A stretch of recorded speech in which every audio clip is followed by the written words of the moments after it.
In this video, we share Dr. Jordan Peterson's views on why one should never ignore small signs of betrayal coming their way in a relationship, and how to handle and overcome such betrayals. Welcome to Jordan Peterson Insights, where we aim to provide the best of Professor Dr. Jordan Peterson's wisdom. Subscribe to this channel for the most thought-provoking content from one of the most extraordinary psychologist and philosopher alive, Professor Jordan Peterson. Sometimes you can come across something new that helps you reconfigure the way that you're living almost instantly in a more comprehensive and fuller way.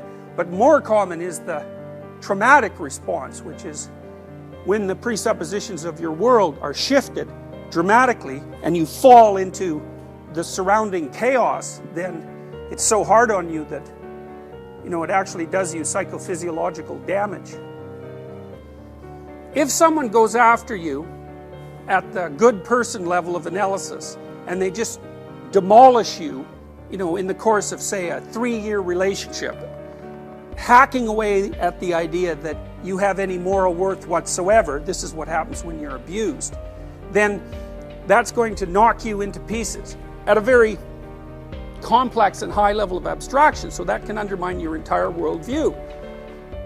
If the person instead helps you retool the little behaviors and the little microstructures that make you up, and if you're willing to participate in that, and if you're open to corrective feedback from the world, then you can continually adjust yourself at a small level, and then that makes the things in the hierarchy a little higher, a little healthier, and then that makes the aggregation of those things a little higher in the hierarchy a little healthier and a little more complete.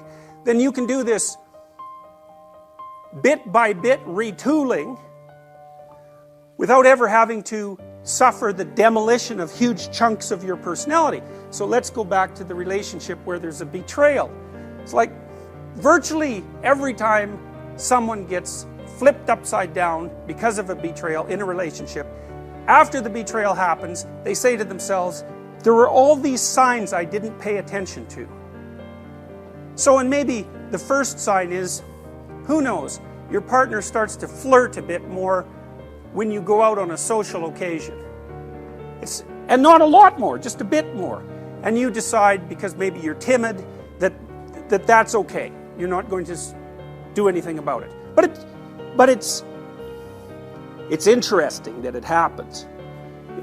It grabs your attention. And it means something. But what you decide is, it's not worth paying attention to. And so maybe the next 8 times that you go out, the same thing happens, but it happens at a somewhat accelerated rate. And then maybe the person starts to go out without you. And so on. There's this progression towards the end state of betrayal. And every time you get a little hint, the world tells you that something's going on, you put it aside and you fail to take it into account. Well, you're foregoing your opportunity to adjust the relationship at micro stages, because maybe what you should have done the first time that happened is you should have gone home with your partner and said, what the hell's going on? Like, this is what was happening. Why are you doing that? Here's how you should have behaved. And of course, that's going to be a fight. There's absolutely no doubt about it. But it might be a micro fight instead of the relationship is over fight. And in order to keep a relationship healthy, it needs to be retooled at micro levels constantly. And the same is the case with your own character.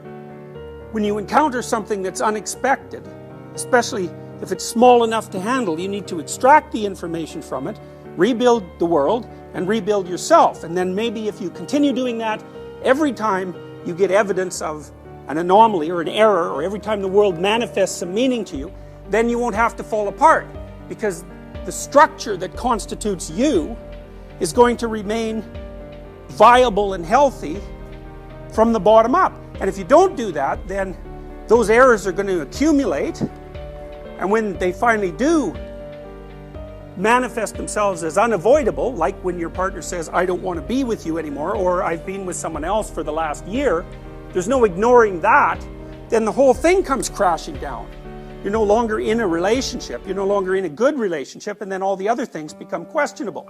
So, meaning manifests itself so that you can retool being itself on a continual basis while simultaneously minimizing the risk of total collapse. And morality then becomes the act of paying sufficient attention and reacting sufficiently so that that corrective process occurs. Now, so you're inside one of these. You're going from point A to point B. And as you do that, things you want to have happen, happen. And things you don't want to have happen, and things you don't understand happen. And let's say that you investigate the things that you don't want to have happen, and you investigate the things that you didn't expect. And you do that as soon as they come up. So then what happens? Well, partly what happens is you're going to change your perceptions a bit, and you're going to change your actions a bit. And what that'll culminate in over time is that this whole structure will change. So instead of going from point A to point B, maybe you start shifting so that you're going from point A to point C.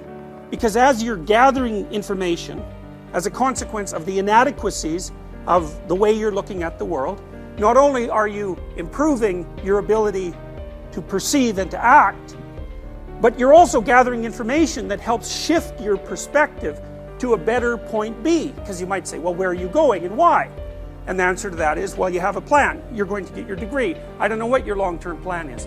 But there's no reason to assume that your long-term plan is correct, even though there's no reason to assume that you can do without one.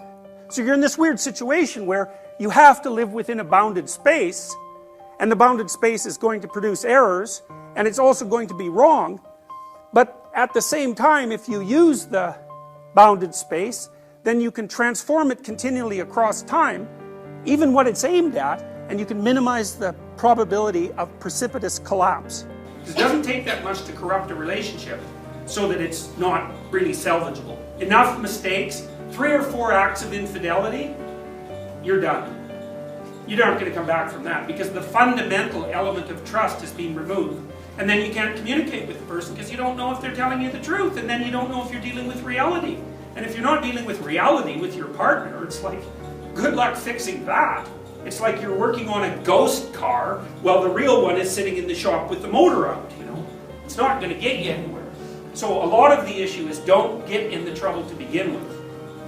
If you are in the trouble, well, then you try to straighten yourself out and see if you can fix it. Well, if you can't, your options aren't great. And it depends on the particularities of the situation. Now, I know I have people that I counsel, it's like, leave that person. And the rule is, they're lying to you, they aren't aiming up, and you won't be able to tolerate being with them for 10 years without becoming resentful, alcoholic, and homicidal. So that's a bad outcome. There's nothing you can do to avoid it, so you might as well leave.